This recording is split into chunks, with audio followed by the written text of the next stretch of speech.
इस मुद्दे को लेकर आपने चर्चा की? सबसे पहले मैं आपके चैनल के सभी दर्शकों को भारतीय किसान यूनियन परिवार की तरफ से संयुक्त किसान मोर्चा हरियाणा की तरफ से राम राम करता हूं जी। आज हमारा हिसार जिले के बरवाड़ा क्षेत्र में हमारा आगमन हुआ और हम आज यहाँ एक निमंत्रण देने के लिए साथियों को आए हैं। आज से 5 साल पहले जो केंद्र की सरकार में बैठी हुई बीजेपी की सरकार के द्वारा किसानों के ऊपर 3 कृषि काले कानून थोपने का काम किया गया था। हम सब साथियों ने पूरे हरियाणा, पूरे उत्तर भारत के किसानों ने 13 महीने एक लंबी जद्दोजहद के बाद देश के प्रधानमंत्री से वो 3 कृषि काले कानून वापस करवाने का काम किया था और उसी का बदला लेने के लिए केंद्र में बैठी हुई सरकार, डबल इंजन की सरकार आज तीसरी बार केंद्र में है और यहाँ भी तीसरी बार सरकार बनी हुई है। वो ये पिछले दरवाजे से वो 3 कृषि काले कानूनों को दोबारा से लागू करना चाहती है। चाहे वो भूमि अधिग्रहण की हमारे से बात की थी, एमएसपी पर जो लिखित में किसानों के साथ सरकार के द्वारा वादा नहीं कहूँगा, लिखित में चिट्ठी दी गई थी कि आपको ये 3 कृषि काले कानून रद्द करने के बाद में नए सिरे से एमएसपी पर कमेटी बनाई जाएगी। उसके अंदर कृषि एग्रीकल्चर मिनिस्टर होगा, खाद्य आपूर्ति विभाग के मिनिस्टर होंगे उसमें, और हमारे जो किसानों के जो प्रतिनिधि मंडल हैं उसमें से भी किसानों को उसमें शामिल किया जाएगा। पूरे संयुक्त किसान मोर्चा का एक भी व्यक्ति उसमें शामिल नहीं किया गया। दिखावे के लिए कुछ जो पार्टी के साथी थे उन्हीं को उसमें कमेटी में शामिल किया गया और उनकी आज तक 40 से ज़्यादा मीटिंगें हो चुकी हैं। उनका रिजल्ट है जो 0/0, उसमें कुछ नहीं निकला है। उसके बाद जो हमारे साथ भूमि अधिग्रहण की बात थी उसमें कहा गया था कि 2013 की जो नीति है उसको दोबारा लागू किया जाएगा और जो 2020 का बिजली बिल विधेयक सरकार लेकर के आई थी उसको निरस्त करने का काम किया गया था। उसके बाद आज पूरे हरियाणा के अंदर, पूरे देश के अंदर निरस्त करना तो दूर की बात रही है, बिजली का निजीकरण दिन प्रतिदिन बढ़ता जा रहा है और हरियाणा के अंदर तो स्मार्ट मीटर के नाम से एक नई योजना लेकर के आए हैं। वो ना केवल किसान की, उसके आम जन की ये बड़ी समस्या है। इसका हम भारतीय किसान यूनियन के लोग गांव-गांव, गली-गली जाकर के डट करके विरोध करते हैं कि इसको स्मार्ट मीटर योजना को कतई भी हरियाणा के अंदर लागू नहीं होने देंगे। और एक जो बड़ी समस्या आज पूरे देश के अंदर भी है, जिसको कहते हैं कि दिल्ली का दम घोटता है पराली जलाने वाला किसान, और उसके बाद जो हमारे से समझौता हुआ था उसमें 5 नंबर पॉइंट के ऊपर 5वां पॉइंट था कि किसान को इससे बाहर रखा जाएगा कि किसान के ऊपर कोई केस नहीं होगा, न इस पर किसी तरह का जुर्माना किसान को लगाया जाएगा। सरकारी आंकड़ों के तहत भी ये 8% सरकार ने माना था कि किसान के पराली से जो प्रदूषण होता है वो मात्र 8% है। और अब की बार तो सरकार के द्वारा जो फेलियर कहूँगा, सरकार के करोड़ों रुपए का बजट केवल हरियाणा के किसानों के ऊपर खर्च करने का काम सरकार के द्वारा किया गया कि जो बॉलर बना करके देंगे, गांठ बनाने वाली मशीनें देंगे, लेकिन वो ग्राउंड स्तर पर अभी तक लागू नहीं हुई है। फिर भी किसानों के द्वारा बड़ी कम संख्या के अंदर पराली, इक्का दुक्का जगह पर कहीं कोई ऐसी बात हो सकती है नहीं, कहीं पराली नहीं जलाएगी, फिर भी किसानों के ऊपर केस किए जा रहे हैं। केस के अलावा जुर्माना ज़बरदस्ती से छीना जा रहा है। हम इसका भी डट करके विरोध करेंगे और 5 वर्ष पूरे होने के उपलक्ष्य में 5वीं वर्षगांठ पूरा हरियाणा संयुक्त किसान मोर्चा के अलावा जितने भी ट्रेड यूनियन हैं, जितने भी हमारे अन्य संगठन हैं, सामाजिक संगठन हैं, उन सब से आपके माध्यम से हम एक नम्र अपील करते हैं, एक नम्र निवेदन करते हैं कि 5वीं वर्षगांठ जो पूरे हरियाणा संयुक्त किसान मोर्चा की तरफ से काल है, जो भी किसान भाई, हमारे मजदूर भाई 13 महीने किसानी आंदोलन में शामिल हुआ था, एक दिन के लिए भी शामिल हुआ था, उन सब से हमारे नम्र निवेदन है कि ज़्यादा से ज़्यादा संख्या में क्रांतिमान पार्क में 26 नवंबर 2025 को संयुक्त किसान मोर्चा की काल है, उसमें बढ़ चढ़ करके हिस्सा लें। और हम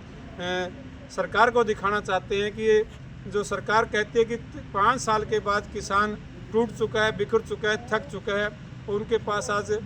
कोई भी संगठन के नाम से लोग इकट्ठे नहीं होते। हम दिखाना चाहते हैं कि 5 साल के बाद भी जो सरकार केंद्र की कहती थी कि ये सिर्फ ये लोग हैं, आतंकवादी हैं, अलगाववादी हैं, ये नशेड़ी लोग हैं, तो जो हमने हरियाणा पंजाब के साथियों के द्वारा जो आज से 5 साल से पहले एक जो आंदोलन की लो जगाई थी, वो आज लो एक ज्वाला का रूप ले चुकी है। आप सब साथियों को पता है कि महाराष्ट्र के अंदर, कर्नाटका के अंदर, बंगलोर के अंदर लाखों की संख्या में लोगों ने इकट्ठे होकर के जो कर्जा मुक्ति महाराष्ट्र सरकार से किसानों के ऊपर थी, वो कर्ज माफ़ करवाने का हमने साथियों ने मिलकर के काम किया। और हमें खुशी इस बात की है कि जो हरियाणा पंजाब के उत्तर भारत से आंदोलन शुरू हुआ था, वो आज आंदोलन पूरे देश के अंदर अपने पाँव पसार चुके हैं। 26 नवंबर को जो प्रदेश के किसान जुड़ेंगे या पूरे देश के किसान जुड़ेंगे? 26 नवंबर को पूरे देश का किसान जुड़ेगा जी। पंजाब के जो हमारे संगठन है किसान, वो पूरा पंजाब के अंदर बाढ़ ज़्यादा आई हुई है, उस बात को लेकर के चंडीगढ़ का घेराव करेंगे। पंजाब के साथी चंडीगढ़ जाएंगे, हरियाणा के किसान साथी हिसार के अंदर अपनी ताकत दिखाने का काम करेंगे और पूरे बाकी देश का किसान अपने डिस्ट्रिक्ट हेडक्वार्टर के ऊपर अपने संयुक्त किसान मोर्चा के बैनर के ऊपर एक पूरा विशाल प्रदर्शन पूरे देश में किया जाएगा। देश प्रमुख ने 3 कानूनों को लेकर किसानों से माफी भी मांगी थी, जैसा कि आपने बताया कि पिछले दरवाजे से उन कानूनों को फिर लागू करने जा रही है। क्या देश प्रमुख के जो वादे थे वो झूठे थे? बिल्कुल 100% झूठे थे जी। वो वादे ना केवल वादे झूठे थे, उन्होंने किसान से खुंदक बरत ली है। जो देश का प्रमुख है वो जनता सबके लिए बराबर होती है, लेकिन इसने किसान और कम मजदूर को ऐसा इनको दिखाई देता है कि ये जो इनकी आंख में रटने वाला कुणुक कहेंगे जो हरियाणवी भाषा में, तो ये किसान मजदूर इनकी आंख में रटने वाला कुणुक है। ये केवल किसान ही आंख में आंख मिला करके उनसे अधिकारियों से राजनीतिक लोगों से बात करने का मादा रखता है, और इनके अंदर वो मादा है किसानों के अंदर कि जो कोरोना काल के अंदर भी जो पूरा देश का जीडीपी ग्राउंड पर चली गई थी, 0 लेवल पर आ गई थी, केवल मात्र किसान के बेटे ने या तो बॉर्डर के ऊपर रक्षा करने का काम किया था, और जो पूरा देश का आम जन घरों में घुस गया था, किसान के बेटे ने मंडी के अंदर दूध की से सप्लाई थी, वो जो सब्जी के काम था, किसान की तरफ से 3% जीडीपी 3.5% कायम रखने का काम केवल किसान के बेटे के द्वारा किया गया। 26 तारीख को कौन से बड़े किसान नेता के जो है इस मामले में यहाँ पे हिसार पहुँचने वाले हैं? पूरे देश का किसान अपने अपने राज्यों में से संगठन करेगा, प्रदर्शन करेगा। जो हरियाणा संयुक्त किसान मोर्चा की जो हमारी लीडरशिप है, वो चाहे किसानी लीडरशिप है, चाहे ट्रेड यूनियन के साथी हैं, और जो अन्य समुदाय के लोग हैं, चाहे वो सरपंच हैं, आशा वर्कर है, आंगनवाड़ी वर्कर है, आम जन का ये हम आंदोलन है। आम जनता को यहाँ इकट्ठा किया जाएगा, और बड़ी तादाद में हम पुनः कहना चाहते हैं, जो भी मेरे को देख और सुन पा रहे हैं साथी, वो जो 13 महीने किसानी आंदोलन के अंदर जो उनका 1 लीटर दूध का योगदान था, चाहे 1 किलो अनाज दे करके सहयोग किया गया था, उन सब साथियों से मैं दोबारा नंबर अपील करना चाहूँगा कि ये जो नस्ल और फसल की हमने लड़ाई शुरू की थी, अब तो इसके ऊपर ज़मीन के ऊपर जो सरकार कब्जा करने की योजना बना करके लेकर के आ रही है, उस ज़मीन को बचाने की बड़ी लड़ाई हमने शुरू करनी पड़ेगी। भूमि बैंक के नाम से सरकारों के द्वारा बैंक शुरू की गई स्कीम है कि भूमि बैंक जो किसानों के ऊपर छोटा छोटा कर्जा है, किसान के ऊपर 2-4 लाख रुपए का अगर किसान ने ट्रैक्टर का कर्जा देना है, किसी और तरह का कर्जा देना है, उन किसानों की ज़मीन को कुड़ कर करके भूमि बैंक के नाम से ये इकट्ठा करके, और पूरे देश के अंदर ये चाहते हैं कि हम हज़ारों एकड़ की ज़मीन के फार्म तैयार करें। और मैं पहले भी बताया गया था कि भाई नई नीति इसी महीने की 3 तारीख को सुब्रमण्यम के द्वारा लागू की गई है। उसके अंदर छोटे किसान को ये प्रलोभन दिया जा रहा है कि भाई 1 एकड़ ज़मीन का जो मालिक है उसमें 10 एकड़ की पैदावार आप पैदा कर सकते हैं। इस तरह के प्रलोभन दिए जा रहे हैं, इससे मजदूरों को